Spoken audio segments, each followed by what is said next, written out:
Ah, the height of sophistication. Deep blackcurrant fruit, cigar box scents. Stop! and- This is too poncy. Now, I enjoy a glass of wine, but I've never had much time for talking about wine. But one day, I met a man in a pub who said he could educate me in the ways of the grape. That's him. Right. Oz Clarke, wine expert. What's the first thing that comes into your mind about that wine?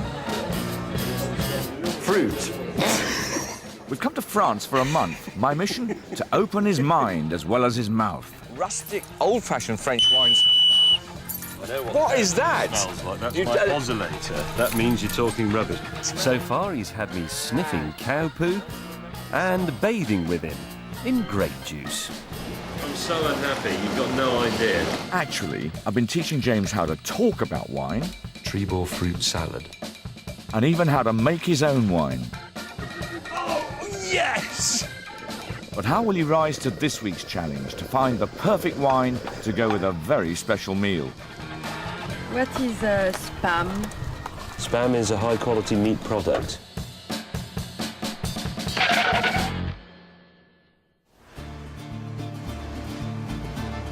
On this part of our trip, I want to teach James about how to match wine with food. I'm going to take him through the menu from starter to main course to dessert, finding out which wines go best with each.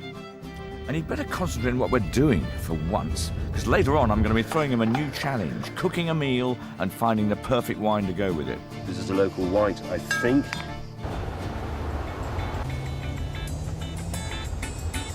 Our big wine adventure is taking us through the south, enjoying the stunning scenery on the road to Provence. This area produces more wine than anywhere else in France, and a young breed of winemakers are using new world techniques, borrowed from places like Australia, to produce wine with mass market appeal. One of them will be our guide for the next couple of days. Meet Jean-Claude Masse. Morning. Monsieur. Jean-Claude. Jean-Claude. Bonjour. Very nice to meet you. James Oz Clarke. Hi Jean-Claude, how are you? Jean-Claude is best known for a wine called Arrogant Frog, although he seemed quite a nice bloke to us. He's brought along some local white wines for us to try with something slimy and ugly, tasting of seawater and iodine. Oysters. So today, basically, I've prepared a small program to show you a bit around of what we have here in this region of south of France. We'll have a look at the oysters. We'll see what they do with oysters, how they grow them, you know, on these parks here. Just southwest of Montpellier, this lagoon produces over 12,000 tons of oysters a year. I've chosen them as the first part of our menu because they are notoriously difficult to match with wine. No, oysters are a seafood, so you have to have them with white wine. Any idiot knows that. Standing like General Montgomery. No, I'm trying to look British.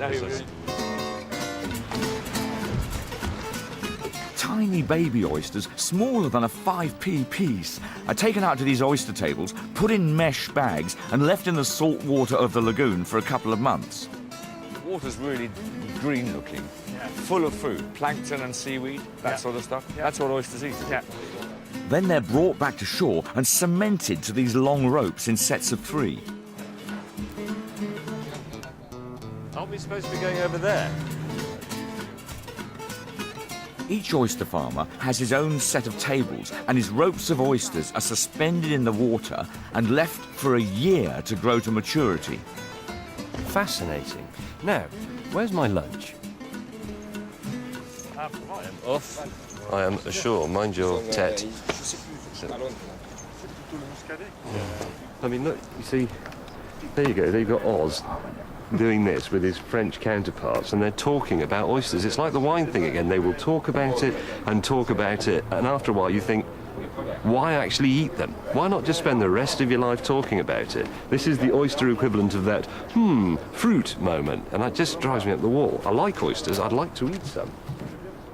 Can you just get that customer from some of them? So the Romans were doing the oysters. Romans seem to do everything around. The object of the exercise is to get some oysters and eat them. The object of the exercise is to try to understand the culture of what's going on here. Why don't we talk about it over lunch? I've been up for nearly 9 hours and I'm starving, and you've got a box of oysters that I love oysters. I'd love to eat them. Well, I'd love you to take this box and clean them yourself. Pass them up. OK, you have them, mate.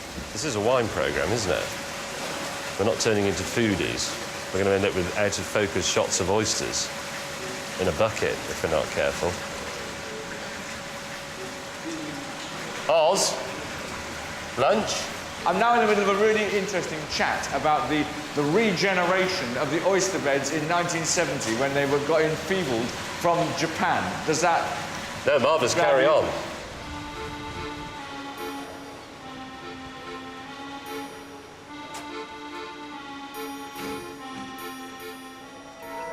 It's worse than I thought. I appear to have lost half a stone since this morning.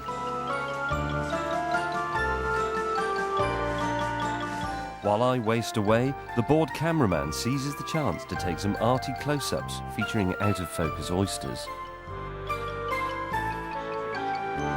But finally, the arrogant frog triumphs over the pedantic Rosbif, and the dining experience begins.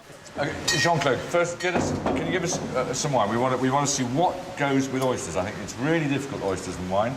Give us something to start with. So let's go with the easy way. A Sauvignon, dry, crisp. Sauvignon. You know Sauvignon, don't you? The I've sharp heard of one. it, yes. The grassy one, the sharp one, the lean one. Let's have that. Right. OK? Quiet, please. This is a wine moment. Here is my French oyster. Oysters are hard to match with wine because they're so salty and iodine-y. You're best off going for simple, dry, neutral wines, frankly without too much flavour of their own. Muscadet is the most famous example, and it'll only cost a £5. Nice.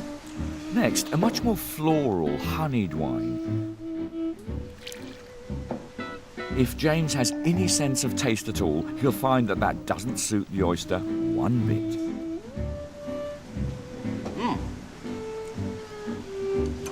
The oyster's too salty. Jean-Claude has brought along 6 or 7 local wines. Surely one of them will be right.